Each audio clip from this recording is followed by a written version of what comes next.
Breaking news: Peru. A series of developments this week is drawing attention to growing economic, public health, and institutional pressures in Peru. One of the most immediate concerns is the potential rise in the price of cooking gas. Energy analysts warn that disruptions affecting the supply of liquefied petroleum gas could push prices higher, impacting more than 8 million Peruvian households that rely on gas cylinders for daily cooking. In a country where energy affordability remains a sensitive issue, even moderate increases can quickly translate into broader cost of living pressure. Financial markets are also signaling uncertainty.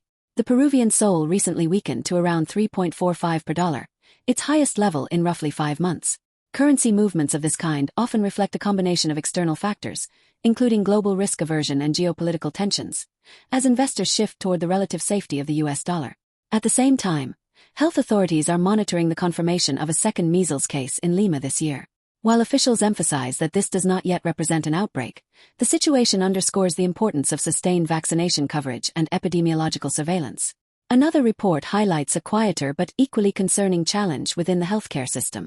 Investigative reporting reveals that some diabetes patients in Peru have been forced to ration insulin while waiting for hospital supplies or until they can afford to purchase the medication privately. Environmental conditions are also intensifying. Peru's meteorological service has warned that ultraviolet radiation levels could reach extremely high levels across much of the country, increasing health risks during peak sun exposure hours.